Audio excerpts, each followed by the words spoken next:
నమస్తే welcome to hyper TV news.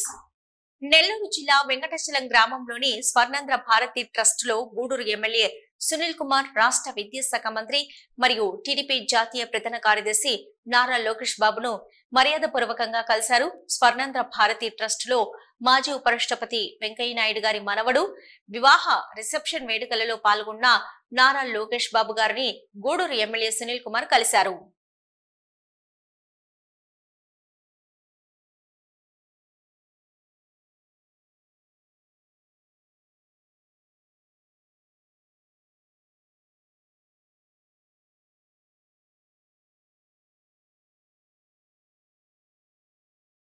Nellore జిల్లా Venkatachalam Swarna Bharati trust లో జరుగుతున్న మాజీ ఉపరాష్ట్రపతి వెంకయ్య నాయుడు మనవడు రిసెప్షన్ వేడుకలకు హాజరయ్యేందుకు రోడ్డు మార్గంలో వెళ్తున్న రాష్ట్ర విద్యాశాఖ మంత్రి మరియు టీడీపీ జాతీయ ప్రధాన కార్యదర్శి నారా లోకేష్ బాబుకు నాయుడుపేట పట్టణ సమీపంలోని విన్నమల జాతీయ రహదారి రింగ్ రోడ్డు వద్ద టీడీపీ శ్రేణులు ఘన స్వాగతం పలికారు.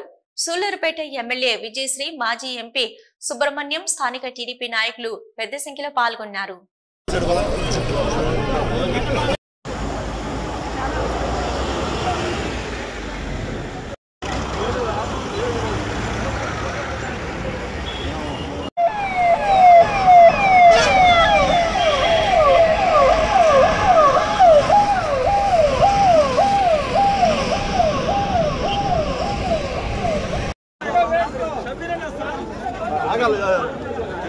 ముందు రండి అబ్బాయి.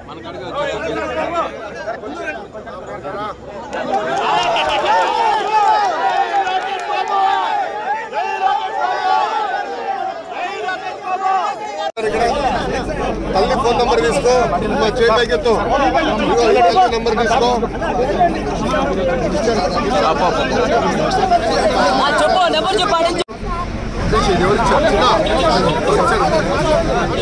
ఎవరిచ్చారమ్మా ఇది?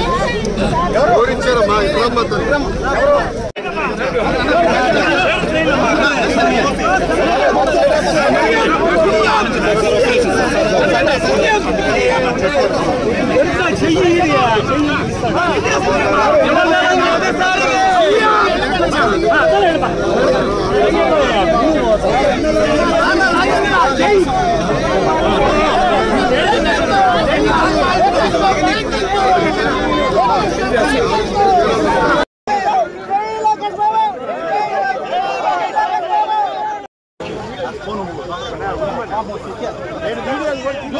ముందు రాజేంద్ర ముందుగా.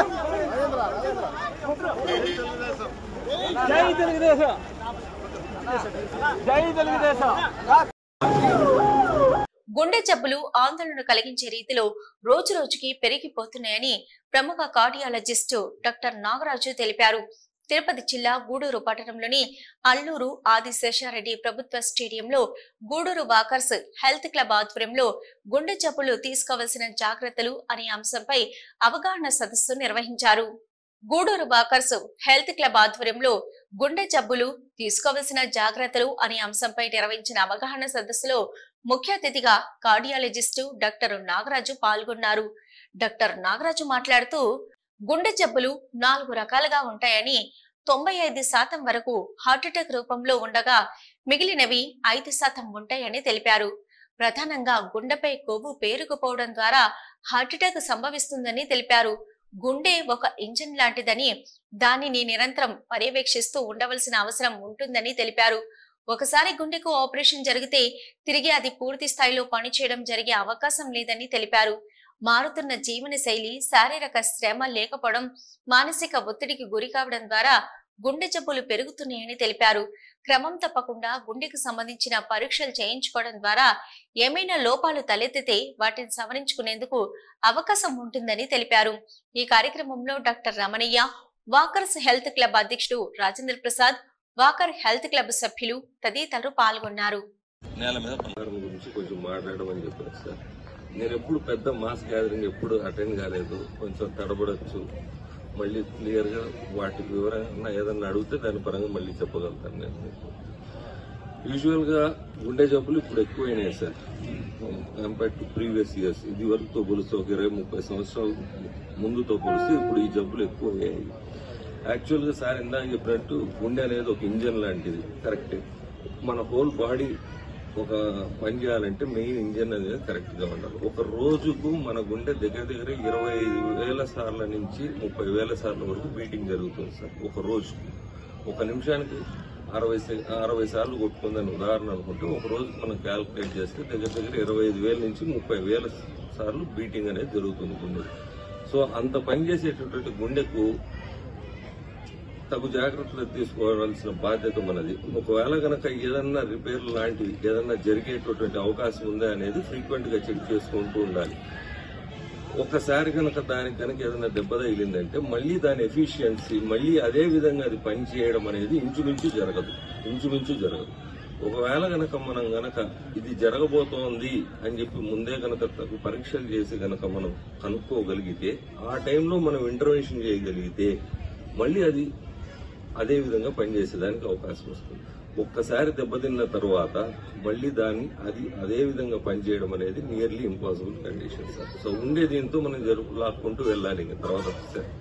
సో మనకు మెయిన్ థింగ్ వచ్చి ప్రివెన్షన్. సో ప్రివెన్షన్ మీదే ఇదంతా ఆధారపడి ఉంటుంది. యూజువల్ గా గుండె జబ్బులు చాలా రకాలు ఉంటాయి సార్. మనం ఎంతసేపు మాట్లాడినా ఒక హార్ట్ అటాక్ గురించి మటుకే మాట్లాడతాం. సొసైటీలో మనం చూసేది కూడా 95% గుండె జబ్బులు అనేవి హార్ట్ అటాక్ లక్షణాలు. అవి కాకుండా మామూలుగా గుండె జబ్బులు అనేటివి కవాటాల ప్రాబ్లమ్స్ ఉండొచ్చు, గుండె మీద పొరల ప్రాబ్లమ్స్ ఉండొచ్చు, గుండె బీటింగ్ విధానంలో మార్పులు ఉండొచ్చు. ఒక్కొక్క వయసు వల్ల ఒక్కొక్కసారి గుండె బీటింగ్ అనేది తక్కువ జరుగుతుంది, ఒక్కొక్కసారి కొన్ని కారణాల వల్ల గుండె వేగం పెరుగుతుంది. తిరుపతి జిల్లా గూడూరు పట్టణంలోని డిఎన్ఆర్ కమ్యూనిటీ హాల్లో సింహపురి రెడ్డి సంక్షేమ సంఘం ఆధ్వర్యంలో డాక్టర్ సిఆర్ రెడ్డి ఆసరా పథకంలో భాగంగా డాక్టర్ సి రోహిణి దాతృత్వంతో 20 మంది నిరుపేదలకు పల సరుకులు పంపిణీ కార్యక్రమం నిర్వహించారు.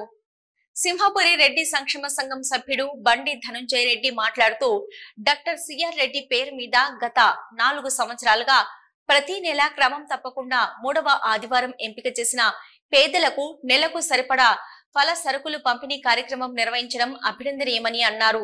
రాజపోషకులుగా డాక్టర్ జనార్దన్ రెడ్డి మరియు రోహిణీలు సింహపురి రెడ్డి సంఘానికి అందిస్తున్న సహకారం స్ఫూర్తిదాయకమన్నారు.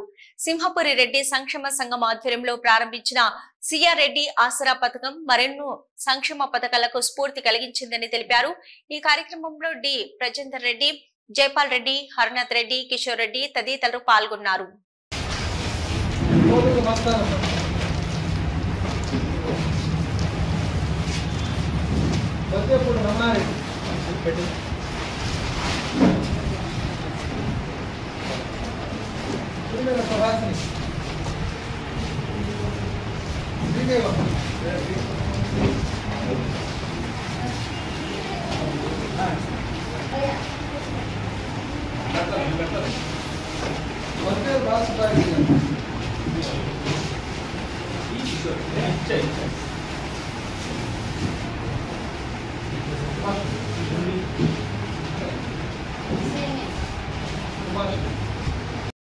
ఈరోజు సింహపురి రెడ్డి సంక్షేమ సంఘం ఆధ్వర్యంలో డాక్టర్ సిఆర్ రెడ్డి హాస్పిటల్తో ప్రతి నెల 3వ ఆదివారం 25 మంది రెడ్డి బంధువులకు ఒక నెలకు సరిపడా పలుసరుకులు జరుగుతుంది.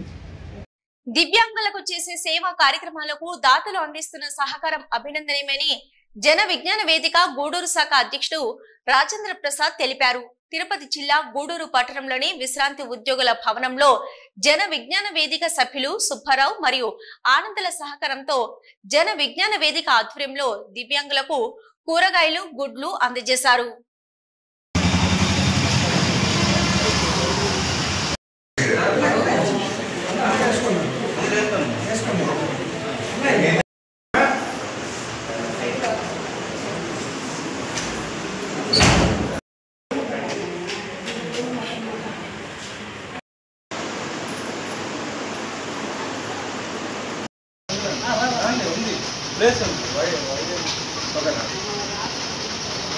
ఎందుకు తీసుకెళ్ళాను?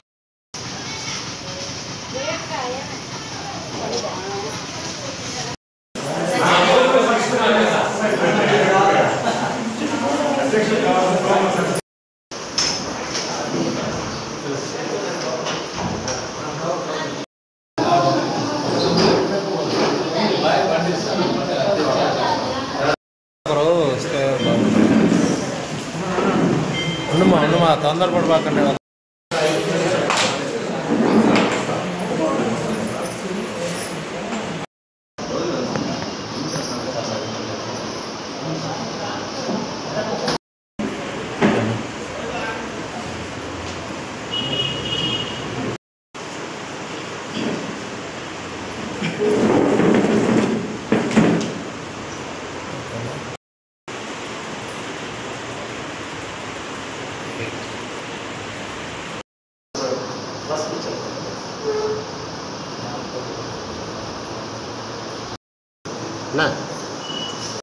ఆధ్వర్యంలో ప్రతి నెల 3వ తేదీన మా దివ్యాంగ సోదరులకి ఈ కూరగాయల గుడ్లు పంపిణీ కార్యక్రమం దాదాపుగా 2 సంవత్సరాలు పూర్తిగా వస్తుంది. ఈ కార్యక్రమం చేసుకునే దానికి మేము అనేక అవసరపడేటప్పుడు ఈ విశ్రాంత ఉద్యోగుల సంఘం ఎవరైతే ఉన్నారో వారందరూ కూడా మాట్లాడుకొని ఈ భవనాన్ని మాకు ఉచితంగా ఇచ్చేదానికి ఇచ్చారు. వారందరికీ కూడా ప్రత్యేకంగా ధన్యవాదాలు తెలియజేస్తూ మా అన్న పురుషోత్తం గారికి కూడా ఇక్కడికి వచ్చిన దానికి థ్యాంక్స్ చెప్తూ ఈనాటి కార్యక్రమానికి ముఖ్య అతిథిగా వచ్చేసినటువంటి కొండాకొండ హెచ్ఎం గారు కోటేశ్వరరావు గారు కూడా ప్రత్యేకంగా ధన్యవాదాలు తెలియజేస్తున్నాను. తిరుపతి జిల్లా గూడూరు పట్టణంలోని సిపిఎం కార్యాలయంలో వామపక్షాలు, బీఎస్పీ, కాంగ్రెస్ మరియు ప్రజా సంఘాల నాయకులు రౌండ్ టేబుల్ సమావేశం నిర్వహించి కేంద్ర ప్రభుత్వం ఇటీవల ప్రవేశపెట్టిన కేంద్ర బడ్జెట్ ద్వారా రాష్ట్రానికి ఎటువంటి ప్రయోజనం లేదని తీర్మానించారు. కార్పొరేట్ వ్యవస్థలకు మేలు చేసుకునే విధంగా కేంద్ర బడ్జెట్ ఉందని వారు విమర్శించారు. కేంద్ర ప్రభుత్వం రాష్ట్రానికి బడ్జెట్ ద్వారా చేస్తున్న అన్యాయాన్ని ప్రజల్లోకి తీసుకువెళ్లేందుకు కార్యాచరణ రూపొందిస్తామని తీర్మానించారు.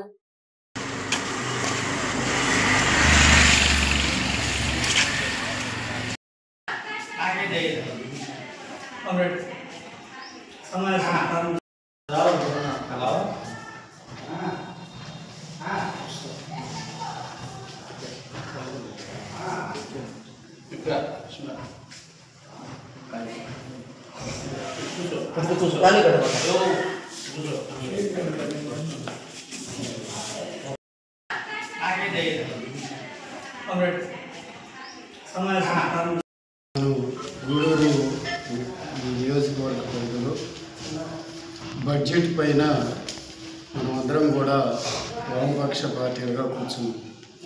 ఇది ఈ నెల 1వ తారీఖున ప్రవేశపెట్టినటువంటి బడ్జెట్ చూసాము. ఏ ఒక్క రంగం కూడా దాంట్లో కేటాయింపుల్లో అమితంగా కూడా ఏంటంటే కార్పొరేట్లకు అనుకూలంగానే ఉందే కానీ పేదవాళ్ళకి ఇది ఉపయోగపడే బడ్జెట్ కాదనేది అర్థమైంది.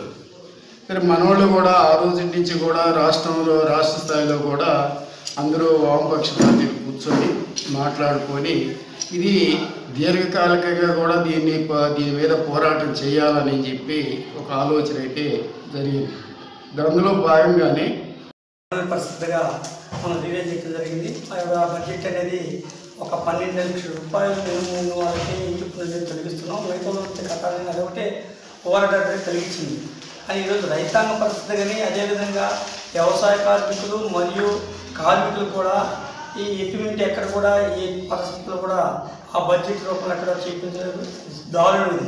అదేవిధంగా అమ్మాని ఆదాయంలో కూడా ఉపయోగపడే బడ్జెట్ తప్పితే నిరుపేదలకు కూడా పనికొచ్చే బడ్జెట్. దానికి మనం వామపక్షాలుగా ఈ యొక్క రౌండ్ టేబుల్ వేసుకొని ఈ కార్యక్రమం చేసి ఆ తిరస్కరించాలి వచ్చిన బడ్జెట్ బాగలేదని చెప్పి తిరస్కరించేదానికి ఈరోజు మనం ఈ యొక్క రౌండ్ టేబుల్ సమావేశం ఏర్పాటు చేస్తున్నాం. ఈ సమావేశంలో కూడా మనం ఏ విధంగా చేసుకొని కొత్త బాగుంటుందని చెప్పి రేపు ధర్నాలు కావచ్చు, అదేవిధంగా ఏదైనా జిల్లా ప్రతి రైతు తప్పనిసరిగా ఫార్మర్ రిజిస్టర్ పోర్టల్లో నమోదు చేసుకోవాలని జిల్లా వ్యవసాయ శాఖ అధికారి ప్రసాదరావు తెలియజేశారు. పుదూరు గ్రామంలోని రైతు సేవా కేంద్రాలలో జరుగుతున్న ఫార్మర్ రిజిస్ట్రేషన్ కార్యక్రమాన్ని ఆయన పరిశీలించారు. జిల్లా వ్యవసాయ శాఖ అధికారి ప్రసాదరావు మాట్లాడుతూ వ్యవసాయ రంగాన్ని డిజిటలైజేషన్ చేయడంతో పాటు అర్హులైన రైతులందరికీ ప్రభుత్వ పథకాలను అందించే విధంగా కేంద్ర రాష్ట్ర ప్రభుత్వాలు ఫార్మర్ పోస్టర్ రిజిస్ట్రేషన్ ప్రారంభించడం జరిగిందన్నారు. ఈ విధానం ద్వారా ప్రతి రైతుకు 11 అంకెలతో కూడిన విశిష్ట గుర్తింపు నెంబర్ను కేటాయించడం జరుగుతుందన్నారు. మండలంలోని ప్రతి రైతు మీ యొక్క రైతు సేవా కేంద్రం వద్ద రైతు గుర్తింపు కార్డు కొరకు రిజిస్ట్రేషన్ చేయించుకునే వెసులుబాటు ఉందన్నారు. రిజిస్ట్రేషన్ చేసుకున్న రైతులకు మాత్రమే పీఎం కిసాన్ అన్నదాత సుఖీభవ నగదు జమ కావడం జరుగుతుందన్నారు. రిజిస్ట్రేషన్ కోసం ఆధార్ కార్డు 1B, ఆధార్ కు అనుసంధానమైన మొబైల్ నంబర్ అవసరమన్నారు.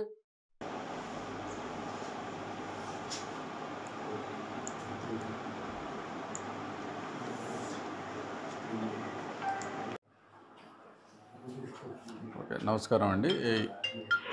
ఇక్కడ కేంద్ర రాష్ట్ర ప్రభుత్వాలు రెండు సంయుక్తంగా ఈ ఫార్మర్ రిజిస్ట్రీ అనే కార్యక్రమాన్ని చేపట్టడం జరిగింది. ఇది government of India program. So AgriStack project కింద ఈ ఫార్మర్స్ అంతానికి కూడా ఒక డిజిటల్ గుర్తింపు సంఖ్య ఇవ్వాలనే ఉద్దేశంతో ఈ కార్యక్రమాన్ని చేపట్టడం జరుగుతూ ఉంది. ఇది ఆల్రెడీ భారతదేశంలో దాదాపు 7-8 రాష్ట్రాల్లో ఈ కార్యక్రమాన్ని ప్రారంభించడం జరిగింది. మనం కొత్తగా ఈ ఆంధ్రప్రదేశ్లో కూడా ఈ కార్యక్రమాన్ని నిర్వహిస్తున్నాం. సో మనకి రాష్ట్రంలో ఉన్నటువంటి 60 లక్షల మంది రైతుల్ని ఈ యొక్క ఫార్మర్ రిజిస్ట్రీలోకి తీసుకురావాలని చెప్పి మన రాష్ట్ర ప్రభుత్వం నిర్ణయించింది. అందులో భాగంగా ప్రతి జిల్లాలో కూడా ఈ కార్యక్రమాన్ని మొన్న 10వ తేదీ నుంచి ప్రారంభించడం జరిగింది. సో ఈ కార్యక్రమాన్ని ముందుగా పీఎం కిసాన్ లబ్ధిదారుల్ని ఈ ఫార్మర్ రిజిస్ట్రీలో ఎన్రోల్ చేయాలనేది ముఖ్య ఉద్దేశం.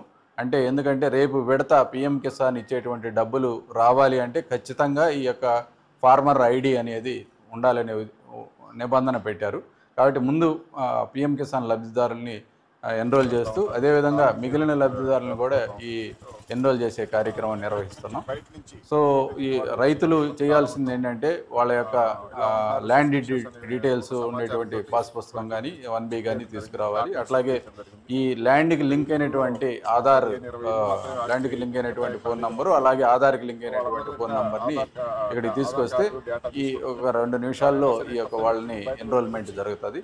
సో ఈ విధంగా చేసిన దానివల్ల ప్రతి రైతుకి ఒక 11 అంకెల గుర్తింపు సంఖ్య అనేది ఇవ్వడం జరుగుతుంది.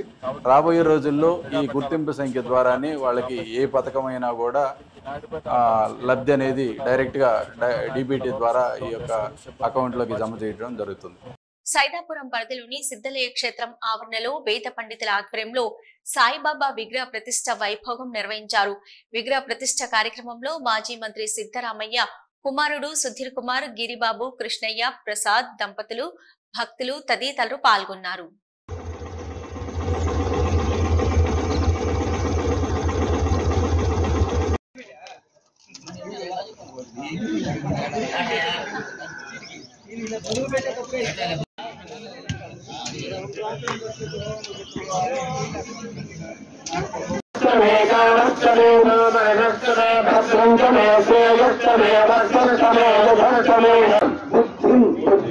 శ్రియం బలం బలం ఆయుష్యం ఆయుష్యం తేజ తేజ.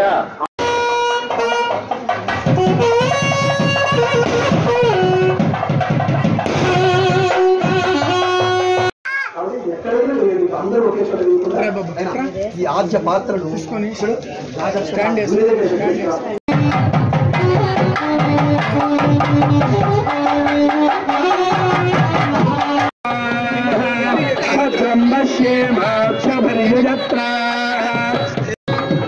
ముహూర్తః శుభ ముహూర్తోస్తు చిత్రదీక్షితమస్తు అస్మిన్ ముహూర్తగా అతిశయ ఆనుకూల్యతా ఫలసిద్ధిరస్తు.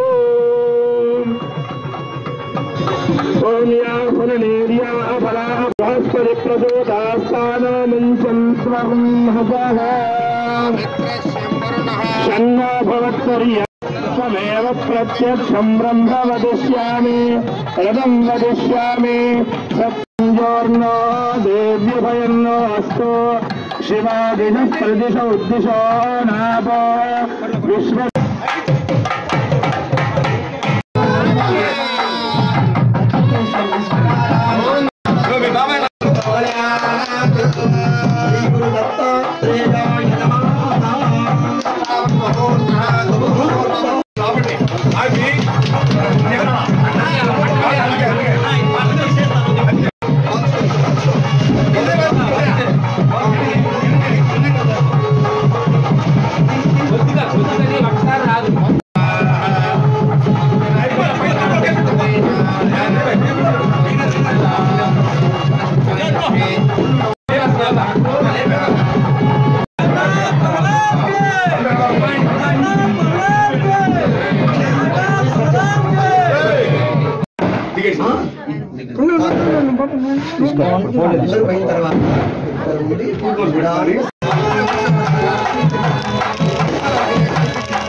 తిరుపతి జిల్లా గూడూరు పట్టణంలోని బాలాజీ నగర్ లో ఉన్న శ్రీ ప్రసన్న వెంకటేశ్వర స్వామి దేవస్థానంలో 16వ వార్షికోత్సవ వేడుకలు ఘనంగా జరుగుతున్నాయి. శ్రీవారు గరుడ వాహనంపై భక్తులకు దర్శనమిచ్చారు. అనంతరం పట్టణ పురోహితుల్లో గ్రామోత్సవం వైభవంగా సాగింది. చిన్నారులు భరతనాట్య నృత్యాలు చేస్తూ శ్రీవారి బ్రహ్మోత్సవంలో పాల్గొన్నారు. భక్తులు స్వామివారిని గరుడ వాహనంపై దర్శించుకుని తీర్థ ప్రసాదాలు స్వీకరించారు.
జిల్లా చిల్లకూరు మండలం కల్వకుంట గ్రామంలో వెలిసి ఉన్న శ్రీ లక్ష్మీ నరసింహస్వామి దేవస్థానంలో శనివారం రాత్రి వైభవంగా స్వామివారి పల్లకి సేవ మరియు ప్రాకార ఉత్సవాలు నిర్వహించారు. మంగళ వాయిద్యాల నడుమ వేద పండితుల ఆధ్వర్యంలో స్వామివారి పల్లకి సేవ మరియు ప్రాకార ఉత్సవాలు సంప్రదాయబద్ధంగా నిర్వహించారు. భక్తులు దేవస్థానంలో జరిగిన స్వామివారి ప్రత్యేక పూజల్లో పాల్గొని స్వామివారిని దర్శించుకుని తీర్థ ప్రసాదాలు స్వీకరించారు.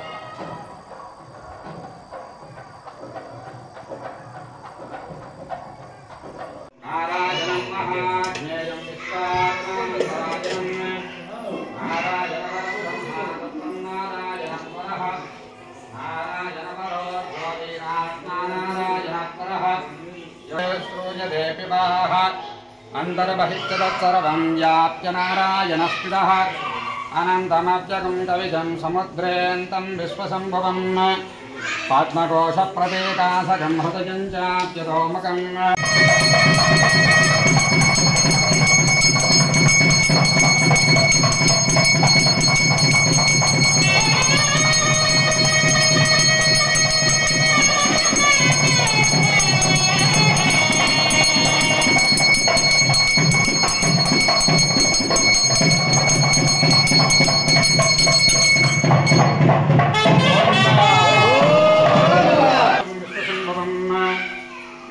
नारायणं देवलक्षरं परमम्बरं विश्वतः परमाहं नित्यं विश्वं नारायणं हरिं विश्वमेवेदं पुरुषस्तद्विश्वमुपजीवतीः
ఇవి ఇప్పటివరకున్న హైపర్ టీవీ న్యూస్.